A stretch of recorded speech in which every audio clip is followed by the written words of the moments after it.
సాధారణంగా 5 ఏళ్లు అధికారంలో ఉన్న ఏ ప్రభుత్వమైనా మళ్ళీ ఎన్నికలు దగ్గర పడుతున్న టైంలో ఓటర్లను ప్రసన్నం చేసుకునే పనిలో పడుతుంటాయి. రాష్ట్ర ప్రభుత్వాలు, కేంద్ర ప్రభుత్వంలో అధికారంలో ఉన్న పార్టీలైన ప్రజాకర్షక పథకాలతో ఎన్నికలకు సిద్ధమవుతుంటాయి. అయితే రానున్న ఎన్నికలకు సంబంధించి కేంద్రంలోని బీజేపీ సర్కార్ తీసుకుంటున్న నిర్ణయాలు, అమలు చేస్తున్న విధానాలు సామాన్యులకు భారంగా మారుతూ అసౌకర్యానికి గురిచేస్తుండడం ఇప్పుడు చర్చనీయాంశంగా మారింది. ప్రస్తుతం కేంద్ర పరిధిలోని రైల్వే శాఖ తీసుకుంటున్న నిర్ణయాలు ఆ కోవలోనే ఉన్నాయంటున్నారు.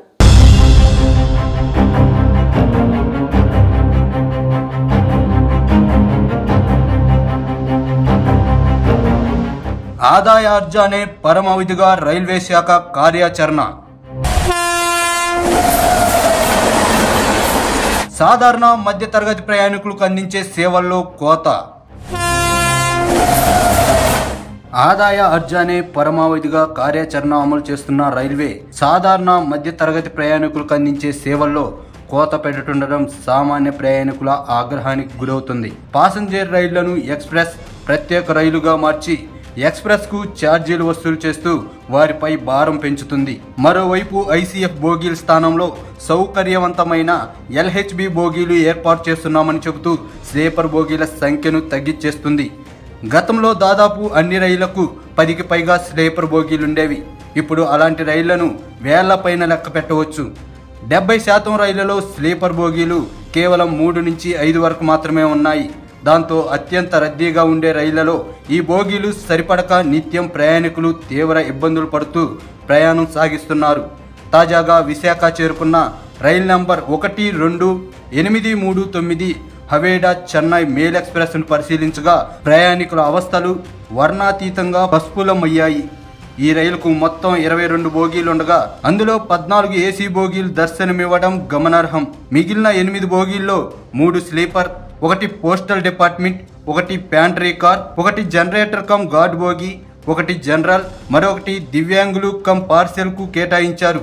అంటే దాదాపు 1700 కిలోమీటర్లు నడిచే ఈ రైలు సాధారణ మధ్య తరగతి ప్రయాణికులకు కేటాయించిన బోగీల సంఖ్య కేవలం 4 మాత్రమే.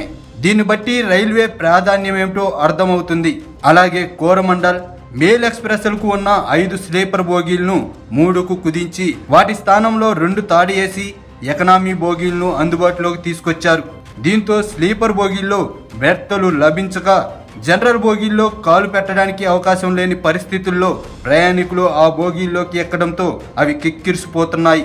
లేటెస్ట్ గా విశాఖ చేరుకున్న మేల్ రైల్లో కనీసం అడుగు పెట్టడానికి ఖాళీ లేకపోవడంతో 100 మంది పైగా ప్రయాణికులు స్టేషన్లోనే ఉండిపోయారంటే పరిస్థితి అర్థం చేసుకోవచ్చు. ప్రయాణం అత్యవసరమైన మరికొంతమంది కిక్కిరిసిన బోగీల్లోనే ఒంటి కాలిపై నిలబడి ఫుట్బోర్డులపై ప్రమాదకరంగా ప్రయాణం సాగించాల్సి వచ్చింది. ఈ పరిమాణాలతో సామాన్య జనం కేంద్రంపై ఆగ్రహంతో రగిలిపోతున్నారు. మరి ఇప్పటికే పెట్రోల్ ఉత్పత్తుల ధరల పెంపు, జీఎస్టీ, అది ఇది అంటూ సామాన్యుడి నడ్డి విడుస్తున్న కేంద్రంలో బీజేపీ సర్కార్ రేపు ఎన్నికల సమయంలో ప్రజలకు ఏం చెప్తుందో చూడాలి మరి.